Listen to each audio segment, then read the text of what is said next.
Namaku Raka. Umurku 17 tahun. Anak sekolah biasa. Tinggal di kampung kecil yang gak jauh dari kota. Tapi suasananya masih asri. Dan kadang agak seram juga. Setiap hari sepulang sekolah, aku bantuin ibu jualan sayur di pasar. Pasarnya cukup ramai. Tapi kalau udah lewat jam 5 sore, suasananya berubah. Lapak-lapak mulai tutup. Lampu-lampu temaram mulai nyala. Dan suara pasar berubah jadi lebih sunyi. Tapi ada satu tempat yang dari dulu bikin aku penasaran.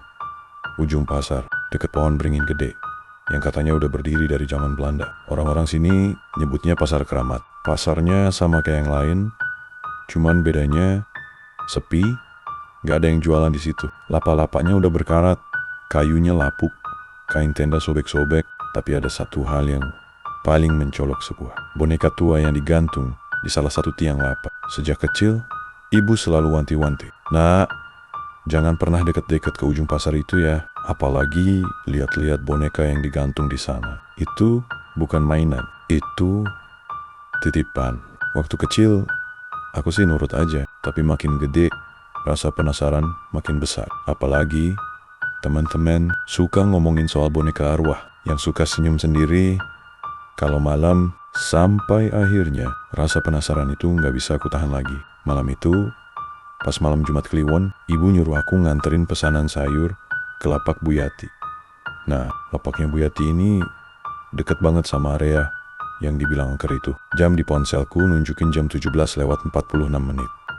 Langit udah mulai oranye, kemerahan, tanda maghrib sebentar lagi. Aku sempat ragu, tapi akhirnya jalan juga. Lapak Bu Yati gak terlalu jauh, tapi untuk sampai ke sana, aku harus ngelewatin beberapa lapak kosong yang udah lama gak dipakai. Anginnya dingin dan suasananya aneh, beda dari bagian pasar yang lain.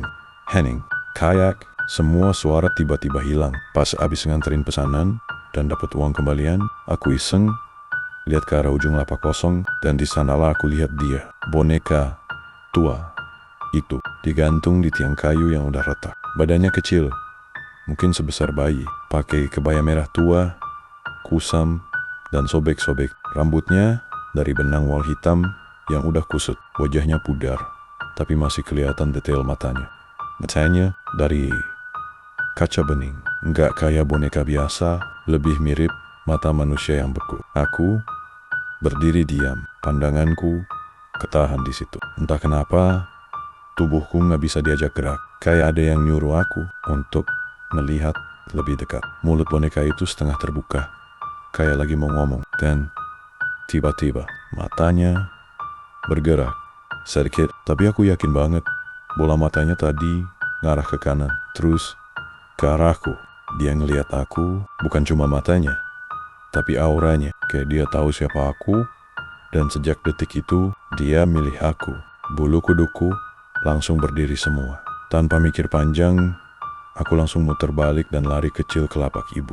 Tapi di belakangku, aku sempat dengar bunyi kayu berderit pelan, kayak tiang lapak itu goyang kena angin, atau kayak sesuatu yang turun dari gantungan. Setibanya di lapak, ibu langsung lihat wajahku yang pucat. "Kamu ingin tepi?" Aku cuma bisa angguk pelan. "Astagfirullah, Raka, mulai malam ini jangan pernah tidur sendirian ya." Aku gak ngerti kenapa ibu bilang gitu, tapi malam itu aku ngerasa ada yang ikut pulang bareng aku. Dan ternyata itu baru awalnya. Malam itu aku tidur di kamar seperti biasa, tapi entah kenapa hawa di kamar berasa beda, lebih dingin dari biasanya. Bukan dingin karena AC atau kipas, tapi dingin yang masuk sampai ke tulang. Lampu kamar udah aku matiin, tapi baru 5 menit rebahan. Tiba-tiba lampunya kedip-kedip sendiri, padahal gak ada gangguan listrik. Aku buru-buru tarik selimut, jantungku deg-degan. Masih kebayang tatapan boneka itu. Akhirnya aku ketiduran juga, tapi mimpi yang datang bukan mimpi biasa. Dalam mimpi itu, aku ada di pasar, tapi pasarnya beda, sepi banget. Gak ada orang, gak ada suara, cuman ada suara angin pelan dan lonceng kecil yang bunyinya sayup-sayup. Semua lapak tutup, lampu-lampu remang kekuningan menggantung miring. Aku jalan perlahan di tengah lorong pasar. Kakiku Rasanya kayak diseret. Di ujung lorong, di depan pohon beringin tua itu, boneka itu berdiri sendiri, bukan digantung. Berdiri tegak, tatapannya kosong, tapi mukanya sedikit senyum. Kebaya merahnya berkibar pelan. Aku pengen balik badan dan lari, tapi nggak bisa. Kaki ini benar-benar kaku. Tiba-tiba, boneka itu angkat kepala pelan-pelan, matanya menatapku langsung. Dan dia bicara, "Kamu lihat aku ya? Sekarang temenin aku. Jangan tinggalin aku sendiri." Suaranya kecil banget, kayak suara anak kecil, tapi dingin dan bergema. Kayak ngomong di dalam telinga langsung. Aku panik. Aku coba teriak tapi nggak bisa. Tanganku gemetar. Dan tiba-tiba, dia, boneka itu, jalan. Kakinya nggak nyentuh tanah, tapi dia melayang pelan ke arahku. Tangannya terbuka, dan matanya berubah merah. Aku nekat dorong dia, tapi begitu tanganku nyentuh badannya, wush, dia langsung masuk ke tubuhku, kayak kabut hitam yang nyerap ke dada. Aku pandanganku gelap, dan di detik terakhir sebelum aku bangun, aku dengar dia berbisik, "Sekarang kita satu." Aku nafas ngos-ngosan, keringat dingin ngucur deras. Jantungku deg-degan kayak habis lari 10 putaran lapangan. Tapi yang bikin aku bener-bener mau pingsan, boneka itu ada di samping kasurku. Iya, boneka itu berdiri di atas kursi kecil, matanya terbuka lebar, dan kebayanya sedikit basah seolah habis kehujanan atau dari tempat becek. Padahal aku gak pernah nyentuh boneka itu. Aku cuma ngintip dari jauh. Tapi sekarang dia ada di kamarku. Ibu masuk kamar, kaget lihat aku pucat dan ketakutan. "Ya Allah, Raka, kamu beneran lihat matanya ya?" Aku angguk pelan, badanku gemetar. Ibu kumedi, lalu bilang dengan pelan, "Kalau dia udah milih kamu, berarti ada yang harus kamu balikin." Aku bingung. Balikin? Bukannya aku gak ngambil apa-apa. Tapi, kata ibu, bukan aku yang ngambil, tapi dia yang ikut. Dan satu hal yang harus selalu aku ingat, jangan lihat matanya lagi. Kalau enggak, dia bakal bawa kamu sepenuhnya. Sejak malam itu, semuanya berubah. Aku gak bisa tidur tenang. Setiap malam, mimpi itu datang. Selalu pasar yang sama, lorong yang sama, dan boneka itu makin dekat. Tapi yang paling parah, boneka itu beneran gak pernah pergi. Kadang dia muncul di kamar, kadang di dapur, kadang di pojokan ruang tamu. Diem aja, tapi matanya ngikutin kemana aku jalan. Ibu akhirnya manggil Pak Ustadz. Katanya, ini bukan sekadar boneka biasa tapi wadah. Isinya adalah arwah penasaran. Yang dulu, konon katanya, anak kecil penjual bunga yang hilang di pasar puluhan tahun lalu. Dulu pernah ada anak kecil yang suka bantuin ibunya jual bunga di pojokan pasar. Kata ibu pelan, suatu malam anak itu hilang, dan yang tersisa cuma bonekanya, digantung di tiang. Sejak itu, tempat itu ditutup. Dan sekarang boneka itu milik aku buat jadi teman barunya. Hari-hari berikutnya makin parah. Aku mulai ngomong sendiri, tapi suaraku berubah. Kadang suara perempuan kecil, barang-barang di rumah jatuh sendiri, cermin retak tanpa sebab. Dan entah kenapa, aku selalu mimpi mata berdarah. Suatu malam, aku melihat bayangan di kamar. Bentuknya kecil, rambut panjang, kebaya merah, matanya merah menyala. Dia bisik pelan, "Kenapa kamu jauhin aku? Kita kan sekarang satu." Aku teriak sekeras-kerasnya. Ibu langsung masuk baca doa, cipratin air. Bonekanya dilempar ke ember berisi air garam dan dibungkus kain putih. Tapi belum selesai, boneka itu tertawa. Bukan tawa manis, tapi tawa kecil, pelan, menusuk ke dalam telinga. Kalian pikir bisa usir aku? Aku bukan ditaruh di sini.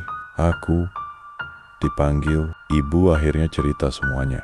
Waktu aku kecil, aku pernah demam tinggi, hampir meninggal. Ibu panik, dan tanpa bilang siapa-siapa, pernah datang ke pasar keramat dan minta pertolongan. Dia naruh bunga dan sesajen kecil di bawah pohon beringin besar. Minta anaknya diselamatkan. Dan saat itu, permintaannya dikabulkan. Tapi ada harganya. Anak ibu aku jadi terikat dengan sesuatu yang nggak sepenuhnya dari dunia ini. Ibu nangis, minta maaf, tapi semuanya udah terlambat. Boneka itu udah tahu siapa aku dan dia mau aku kembali ke tempat asalnya. Malam terakhir, kami kembali ke pasar. Aku, ibu, dan Pak Ustadz.